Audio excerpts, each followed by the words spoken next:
दोस्तों, हमारे भारतीय इतिहास में कई ऐसे रहस्य हैं जो आज तक सुलझाए नहीं जा सके हैं। इनमें से एक ऐसा रहस्य है जो पूरे विश्व को हैरान कर रहा है, और वो है जगन्नाथ मंदिर का रहस्य। तो चलिए इस रहस्य को सुलझाने का प्रयास करते हैं।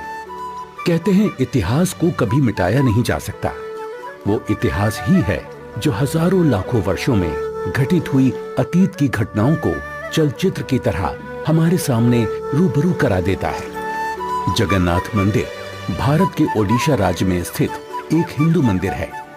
जगन्नाथ मंदिर को भारत के सबसे पवित्र मंदिरों में से एक माना जाता है। जगन्नाथ मंदिर के बारे में कई रहस्य हैं। एक रहस्य ये है कि मंदिर में स्थापित मूर्तियां अधूरी क्यों हैं? मंदिर का निर्माण कैसे हुआ? इस मंदिर में छुआछूत क्यों नहीं है? इन सभी रहस्यों को जानने के लिए देखते हैं सत्य घटनाओं पर आधारित ये 2D एनिमेशन वीडियो। ईश्वर की लीला अपरंपार है और स्वयं पूर्ण परमेश्वर इस मंदिर के निर्माण में किस प्रकार शामिल रहे हैं, ये बात आज तक आमजन के लिए रहस्य ही रखी गई। आइए उस सत्य से रूबरू होते हैं और जानते हैं आखिर कैसे बना। उड़ीसा के तत्कालीन राजा इंद्रदमन, जो कि बहुत धार्मिक प्रवृत्ति के थे और श्री कृष्ण जी की इष्टतम रूप में पूजा किया करते थे,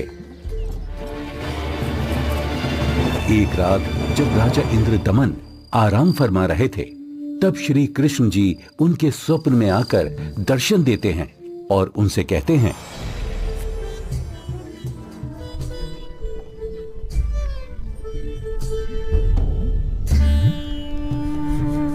इंद्रदमन, हे प्रभु, आप? हे इंद्रदमन, मेरी मृत्यु के उपरांत जिस संदूक में मेरी अस्थियां विसर्जित की गई थी, वो काष्ठ का संदूक पानी में बहता हुआ तेरे राज्य में पुरी में समुद्र किनारे आ लगा है। मैं चाहता हूं कि तुम मेरे आदेश से उस संदूक को उसी स्थान पर रखकर उसके ऊपर मंदिर यादगार रूप में बनवा दो, जिसका नाम जगन्नाथ होगा। और उस मंदिर में एक विप्र रख देना जो श्रद्धालुओं को पवित्र गीता के अनुसार ज्ञान प्रचार करेगा। याद रहे, इस मंदिर में ना तो कोई मूर्ति होनी चाहिए और ना ही कोई पाखंड। जैसा आपका आदेश महाराज। किंतु भगवान, कृपा करके मुझे वो स्थान दिखा दीजिए जहां मंदिर का निर्माण किया जाना है। ठीक है वत्स, मैं तुम्हें वहां ले चलता हूं।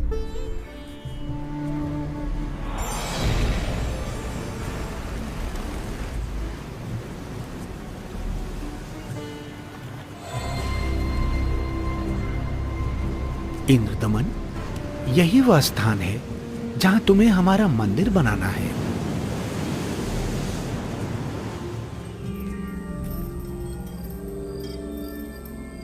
भोर होते ही राजा इंद्रदमन ये बात अपनी पत्नी को बताते हैं। फिर उसके बाद मेरी आंख खुल गई। स्वामी, इस शुभ कार्य में देरी कैसी? सर्व संपत्ति उन्हीं की दी हुई है, उन्हीं को अर्पित करने में क्या सोचना। राजा इंद्रदमन तुरंत अपने मंत्रियों की सभा बुलाते हैं और मंदिर बनाने के लिए राज्य के सबसे कुशल कारीगरों को इकट्ठा किया जाता है, जिसके बाद सभी पुरी नामक स्थान पर पहुंच जाते हैं जहां वो संदूक तैर रहा था। उसे निकलवाकर जमीन खोदकर संदूक दबा देते हैं।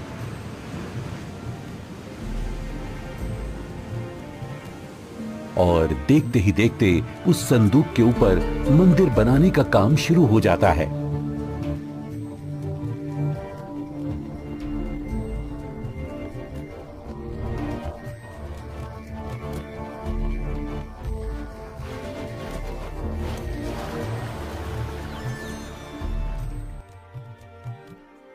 महाराज की जय हो। प्रभु श्री कृष्ण जी की दया से मंदिर बनकर तैयार है महाराज। राजन, बहुत सुंदर मंदिर बनकर तैयार हुआ है। सब श्री कृष्ण जी की कृपा। पीछे हट जाओ, पीछे हट जाओ, सभी चलो। समुद्री तूफान आ रहा है। समुद्री लहरें इतनी ऊपर उठकर हमारी तरफ आ रही हैं। लहरें बहुत तेज हैं। भागो भागो, तूफान आ गया। राजन, ये लहरें तो बहुत ऊंची हैं। हमें अतिशीघ्र यहाँ से निकलना होगा।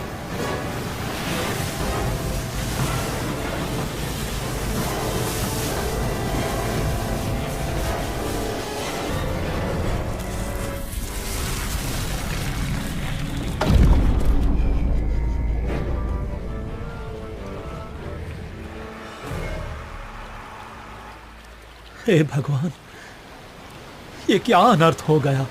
समुद्र की लहरों ने मंदिर को तहस नहस कर दिया है महाराज। जगन्नाथ मंदिर के तैयार होते ही समुद्री लहरों का आना और मंदिर को अपने आगोश में समा लेना, ये घटना सिर्फ एक बार नहीं अपितु 5 बार घटित होती है।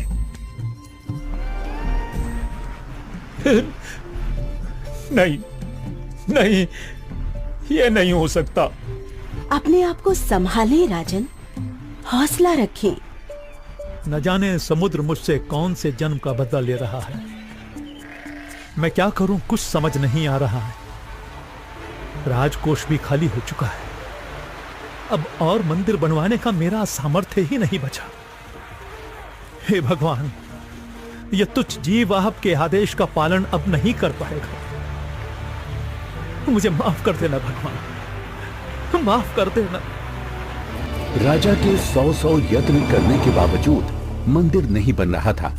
तब काल ब्रह्म से हुए वचन के मुताबिक सर्व सृष्टि के रचनाहार, सभी आत्माओं के जनक, दुख हरता कबीर प्रभु अपने निज धाम सतलोक से आकर वहां प्रकट होते हैं और एक संत रूप में राजा के दरबार में पहुंच जाते हैं।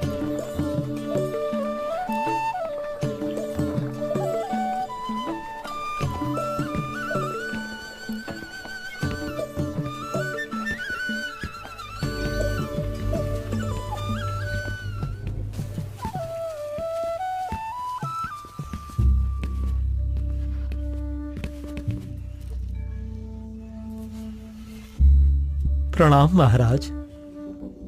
प्रणाम। क्या बात है राजन, कैसे उदास बैठे हो? हे महात्मा जी, परमात्मा कृष्ण जी के आदेश से समुद्र किनारे मंदिर का निर्माण करवाया था, किंतु समुद्र ने उसे तोड़ दिया। अब की बार समुद्र नहीं तोड़ेगा, आप मंदिर बनवाओ।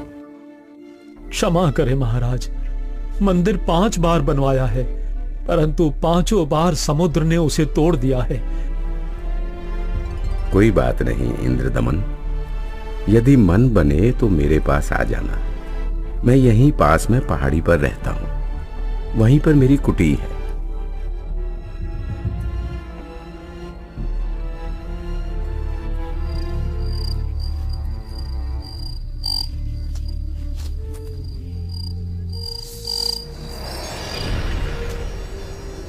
इंद्रदमन, एक बार फिर मंदिर बनवा दे।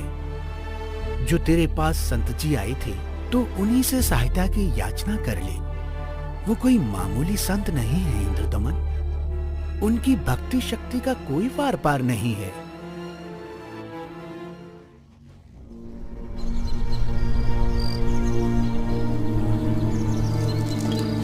क्या हुआ महाराज? अभी अभी भगवान श्री कृष्ण जी ने दर्शन देकर मंदिर फिर से बनवाने को कहा है। अच्छा। और बताया है कि जो संत समुद्र को रोकने की बात कर रहे थे वो बहुत शक्ति युक्त हैं।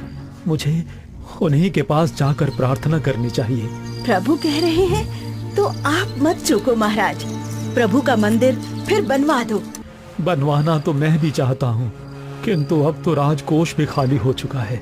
इस वक्त मैं धर्म संकट में फंस चुका हूँ। यदि मंदिर नहीं बनवाऊंगा तो प्रभु अप्रसन्न हो जाएंगे और मंदिर बनवाने के लिए धन भी शेष नहीं रहा। स्वामी, आप चिंतित ना हो।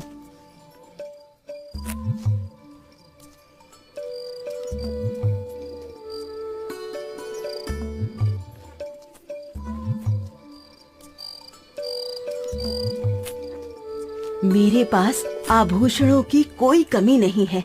किंतु रानी, आपके आभूषण। अभी उसकी चिंता आप ना करें राजन, आपका और मेरा दुख एक ही है, दो नहीं है। आप संकट में हैं, मैं इन आभूषणों का क्या करूंगी? आप बस भगवान के आदेश के अनुसार मंदिर निर्माण का कार्य पुनः प्रारंभ करवाएं। स्वामी, ये आभूषण भी भगवान के ही दिए हुए हैं और भगवान के आदेश का पालन करने में इनका सहयोग लेना मैं अपना सौभाग्य समझूंगी। जी।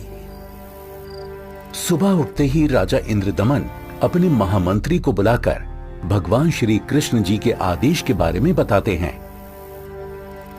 आप जाइए और मंदिर कार्य पुनः प्रारंभ कराने की तैयारी करें।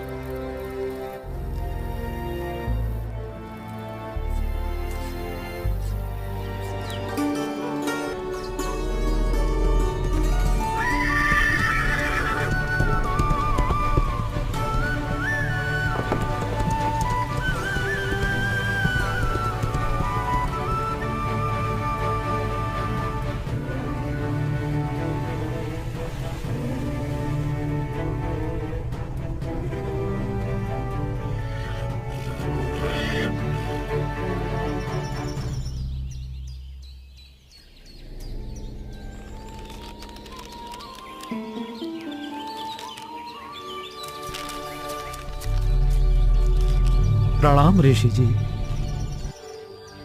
कहो इंद्रदमन, कैसे आना हुआ? हे महात्मा, मुझे माफ कर दो। मैंने आप पर विश्वास नहीं किया। स्वप्न में भगवान श्री कृष्ण जी ने बताया है कि आप समर्थ ऋषि हैं। मुझ दीन पर कृपा करो। राजन, जिस ओर से समुद्र हर बार आकर मंदिर को बहा ले जाता है, आप उस ओर एक छोटा सा चबूतरा बनवा दें, जिस पर बैठकर मैं परमात्मा की भक्ति करूंगा। जो आज्ञा महाराज। कुछ समय बाद मंदिर का निर्माण कार्य तकरीबन पूरा हो चुका था। एक दिन राजा स्वयं खड़े होकर निर्माण कार्य देख रहे होते हैं। तभी वहां गोरखनाथ जी आ जाते हैं। प्रणाम स्वीकार करें महात्मन। इंद्रदमन, आप भगवान का इतना सुंदर मंदिर बनवा रहे हैं, किंतु सुना है कि इस मंदिर में कोई मूर्ति नहीं लगा रहे, ऐसा क्यों? मुनिवर क्षमा करें। भगवान श्री कृष्ण ने स्वयं स्वप्न में आकर मुझे मूर्ति लगाने से मना किया है। राजन, सपना तो सपना ही होता है। आपको हमारे आदेश का पालन करना होगा। मंदिर में भगवान कृष्ण की मूर्ति की स्थापना की जाए। हे महात्मन, जैसा आपका आदेश। हाँ, और याद रहे, मूर्ति चंदन की लकड़ी से बनाई जाए। राजा ने अपने मंत्रियों को बुलाया और विचार विमर्श करने के बाद अन्य संतों से कहा कि राजन, अकेले भगवान का मन कैसे लगेगा? मंदिर में भगवान श्री कृष्ण जी के साथ साथ बलराम और सुभद्रा की मूर्ति भी स्थापित की जाए। राजा ने मूर्ति बनाने के लिए एक कुशल कारीगर ढूंढने की बात कही। मंत्रियों ने 3 कुशल कारीगरों को बुलाकर मूर्तियां बनवाना शुरू कर दिया। अब एक तरफ मंदिर तो दूसरी तरफ मूर्तियां बनाने का काम चल रहा होता है, किंतु कुछ समय बाद पता चलता है कि जिस तरह मंदिर बार बार टूट रहा था, अब इस प्रकार मूर्तियों के भी अपने आप टुकड़े टुकड़े होने लगते हैं। और ऐसा 3 बार होता है, जिसे देख राजा इंद्रदमन बहुत चिंतित हो जाते हैं। किंतु भगवान से भक्त का दुख देखा नहीं जाता। इसलिए एक दिन जब राजा अपने दरबार में बैठे होते हैं और पूरा दरबार बिल्कुल शांत होता है, सबके सब इसी चिंता में होते हैं कि करें तो क्या करें। तभी वहां पूर्ण परमात्मा कबीर देव एक वृद्ध कारीगर यानी शिल्पकार का रूप धारण करके प्रकट हो जाते हैं।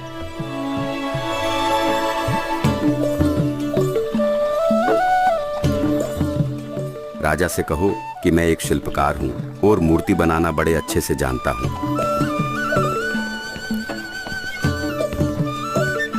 महाराज की जय हो। महाराज, बाहर एक वृद्ध व्यक्ति आया है और अपने आप को मूर्तिकार बता रहा है। आपसे मिलना चाहता है महाराज। अवश्य, उनको अवश्य आने दिया जाए।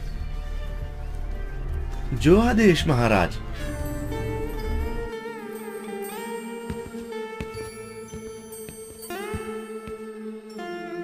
ये कारीगर तो बड़ा अनुभवी लगता है। अवश्य भगवान की ही कोई लीला है। हे राजन, मैंने सुना है कि प्रभु के मंदिर के लिए मूर्तियां पूर्ण रूप से बन नहीं पा रही हैं। जी, आपने बिल्कुल सही सुना है। मैं 80 वर्ष का वृद्ध हो चुका हूं और मुझे 60 वर्ष का अनुभव है राजन। चंदन की लकड़ी की मूर्ति प्रत्येक कारीगर नहीं बना सकता। यदि आपकी आज्ञा हो तो सेवक उपस्थित है। हे कारीगर, आप मेरे लिए भगवान ही हैं, जो कारीगर बनकर आए लगते हो। कृपया आप शीघ्र, अति शीघ्र ही मूर्तियां बना दो। मूर्तियां तो मैं बना दूंगा, किंतु राजन, मेरी एक शर्त है। क्या शर्त है आपकी? राजन, मूर्ति बनाने के लिए मुझे एक कमरा चाहिए, जिसे अंदर से बंद करके मैं बड़ी स्वच्छता से मूर्ति तैयार करूंगा। और जब मूर्तियां तैयार हो जाएंगी तो मैं स्वयं दरवाजा खोलूंगा। ठीक है। एक बात और राजन, यदि किसी ने मेरे बाहर आने से पहले दरवाजे को खोलने का प्रयास किया तो मूर्तियां फिर पूरी बन नहीं पाएंगी। वो जितनी बनी होंगी उसी हालत में आपको मिलेंगी और फिर उन्हें पूर्ण कर पाना संभव नहीं होगा राजन। जैसी आपकी इच्छा। मंत्री जी, मूर्तियां बनाने के लिए सब बंदोबस्त किया जाए।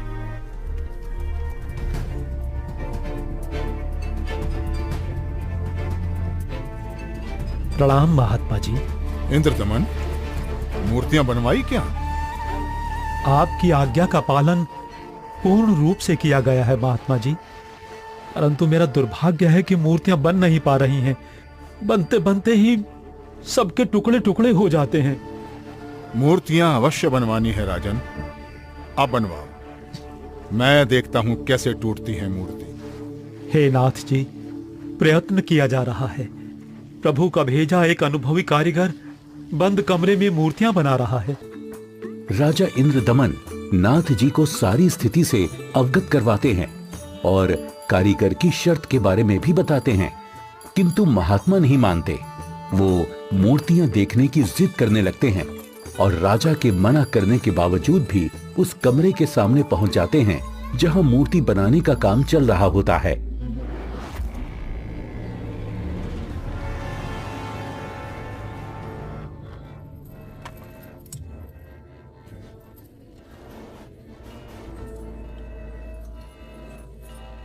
कारीगर, दरवाजा खोलो।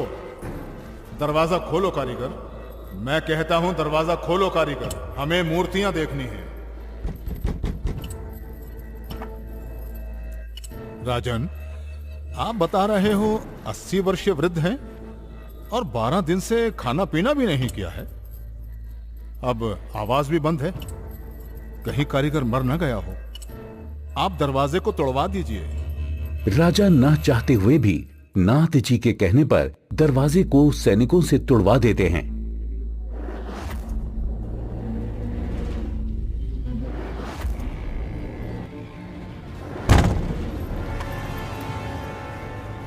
दरवाजा खुलने पर अंदर कोई कारीगर नहीं मिलता।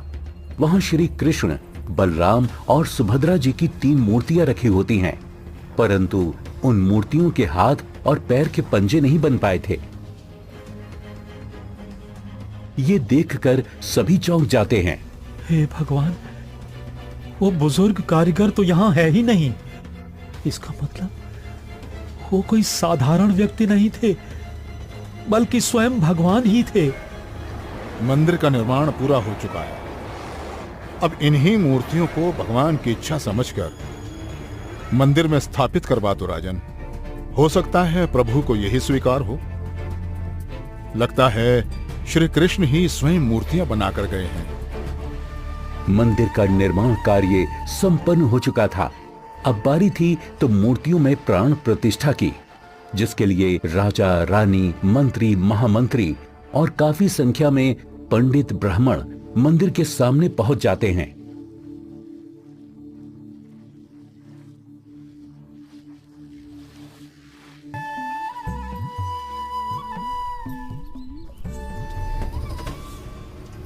रे दुर्बुद्धि शूद्र,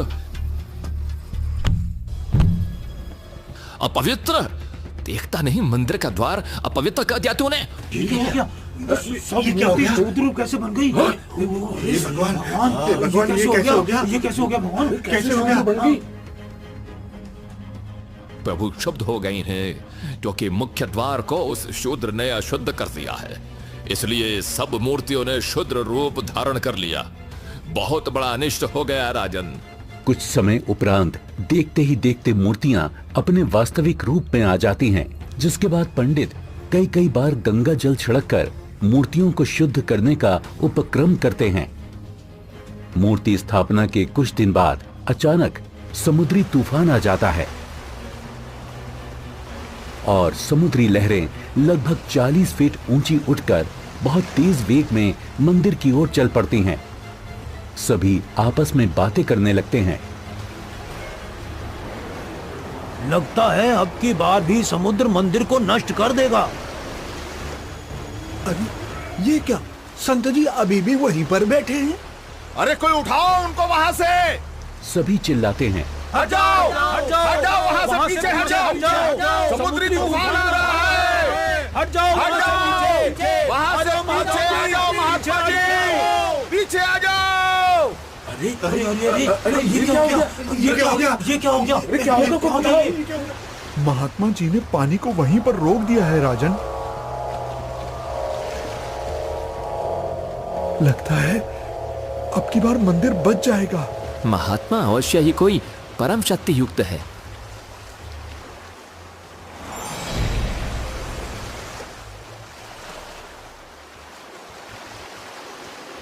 हे भगवान, मुझे रास्ता देने की कृपा करें। मैं मंदिर तोड़ने जाऊंगा। वत्स, ये मंदिर नहीं है। यहाँ पाखंड पूजा नहीं होगी, बल्कि गीता का ज्ञान सुनाया जाएगा। ये तो आश्रम है। आप जैसे बलवान को शोभा नहीं देता कि इसको विध्वंस करें। लेकिन मैं इसे अवश्य तोड़ूंगा, चाहे कुछ भी हो। अगर ऐसा है तो जाइए समुद्रदेव, तोड़िए।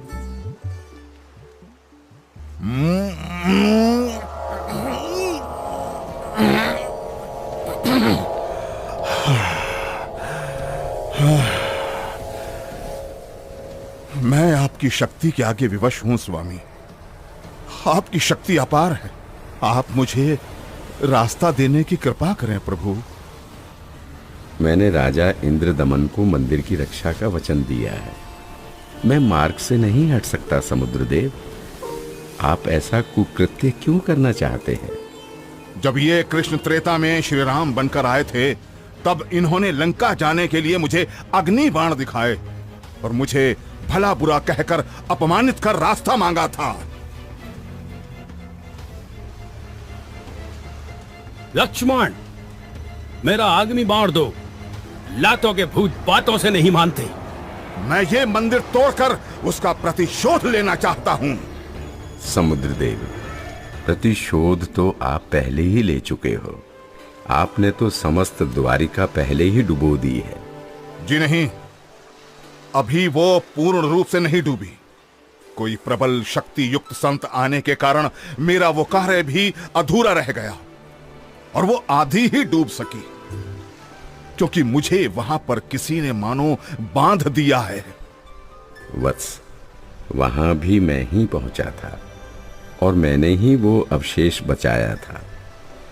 अब जा, शेष बची द्वारका को भी डुबो ले, परंतु उस यादगार को छोड़ देना जहां श्री कृष्ण के शरीर का अंतिम संस्कार किया गया था। अन्यथा आने वाले समय में ये भ्रम पैदा होगा कि श्री कृष्ण की मृत्यु ही नहीं हुई। समुद्र, ध्यान देकर सुन, यदि फिर इधर मंदिर तोड़ने आया तो बात ठीक नहीं रहेगी। कबीर परमेश्वर के आदेश से समुद्र लगभग 1.5 किलोमीटर पीछे हट जाता है, जिसे देखकर वहां खड़े राजा, मंत्री, सैनिक और जनता सभी खुशी मनाने लगते हैं और जय जयकार करने लगते हैं संत रूप में आए कबीर परमेश्वर की। महात्मा की जय, महात्मा की जय हो, जय हो, जय हो, जय हो, जय हो।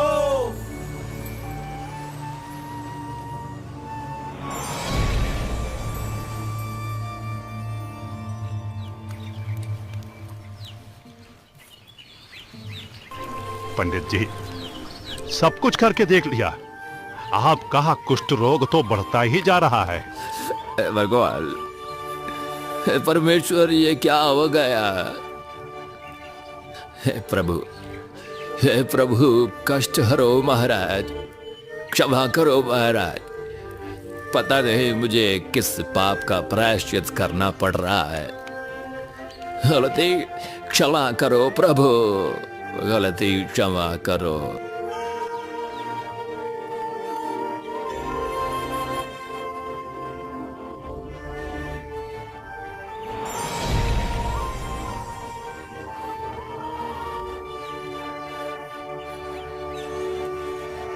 हे भक्त, तूने मुख्य द्वार पर खड़े एक संत को नीच जाति का समझकर धक्का दिया है।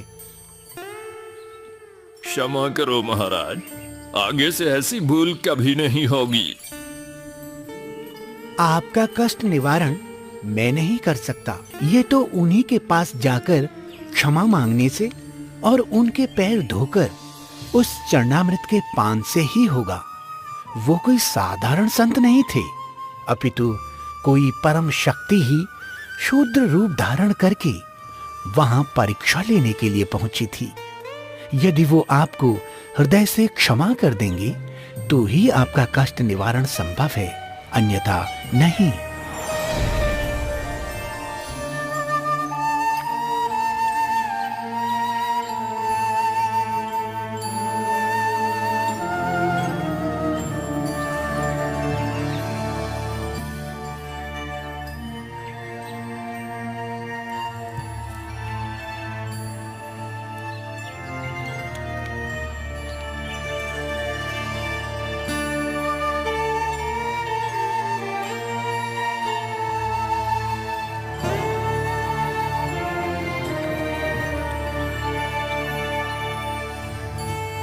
सुना है कि पंडित जी ने प्राण प्रतिष्ठा वाले दिन जिसको धक्के मारकर मंदिर से बाहर गिराया था, भगवान श्री कृष्ण ने दर्शन देकर उन्हीं से माफी मांगने को कहा है।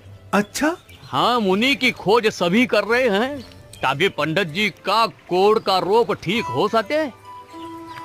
आसपास के पूरे क्षेत्र में घूमने के बाद भी जब परमेश्वर का वो शुद्र रूप कहीं दिखाई नहीं दिया, तब वापस मंदिर जाते समय पंडित जी मन ही मन भगवान से प्रार्थना करते हैं, प्रभु, प्रभु,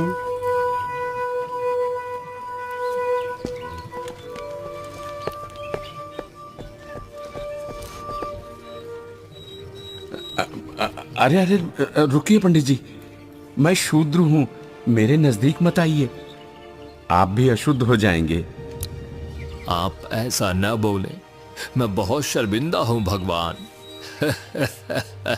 परवरदिगार, मेरा दोष क्षमा कीजिए, मुझ पर दया कीजिए करुणानिधि। क्या बात है पंडित जी, आप क्यों विलाप कर रहे हैं? महाराज, उस दिन मुझसे बहुत बड़ी भूल हो गई, मुझे क्षमा कर दीजिए प्रभु। ये नीच प्राणी प्रायश्चित करना चाहता है, अपने चरणों का जल देने की कृपा करें जिससे मेरा कोढ़ ठीक हो सके प्रभु।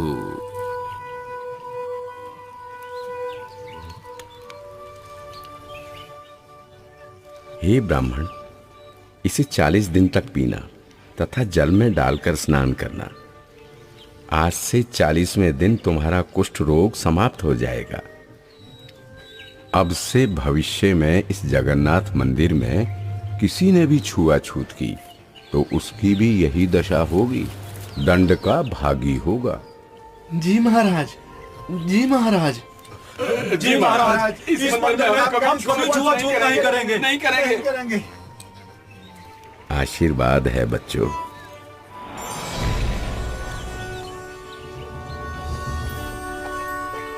कहते हैं जगत का पेख ना पेख्या, धनी का नाम ना लेखिया। कोई कहता है कि मंदिर श्री कृष्ण जी ने बनवाया, तो कोई कहता है कि जगन्नाथ भगवान ने बनाया, लेकिन जो करने वाला था उसका कहीं नाम नहीं। खैर, वो परमात्मा अपने आप में ही पूर्ण है, वो किसी महिमा का मोहताज नहीं। तो आपने देखा कि किस प्रकार परमेश्वर कबीर देव जी ने संत रूप में प्रकट होकर समुद्र को रोककर जगन्नाथ मंदिर की स्थापना करवाई, कारीगर रूप में अवतरित होकर मूर्तियां बनाई और क्षुद्र रूप बनाकर मंदिर से छुआछूत जैसी बुराई को हमेशा हमेशा के लिए खत्म कर दिया। समर्थ का कार्य समर्थ ही कर सकता है। तो ये थी कहानी पुरी के जगन्नाथ मंदिर की, जिसे कबीर प्रभु ने बनवाया और हर वर्ग हर जाति के लोगों को समान अधिकार दिलवाया। जगन्नाथ मंदिर की सत्य कहानी का रहस्य संत रामपाल जी महाराज जी के मंगल प्रवचनों से लिया गया है। हम सभी संत रामपाल जी महाराज का कोटि कोटि धन्यवाद करते हैं, जिन्होंने हमारे शास्त्रों में छुपे गूढ़ रहस्यों को उजागर कर हमें सत्य से रूबरू कराया। आज वर्तमान में केवल संत रामपाल जी महाराज ही तत्वदर्शी संत हैं, जो भक्ति और भगवान के बारे में वास्तविक जानकारी दे रहे हैं। संपूर्ण आध्यात्मिक ज्ञान प्राप्त करने के लिए अवश्य सुने जगत गुरु तत्वदर्शी संत रामपाल जी महाराज के मंगल प्रवचन।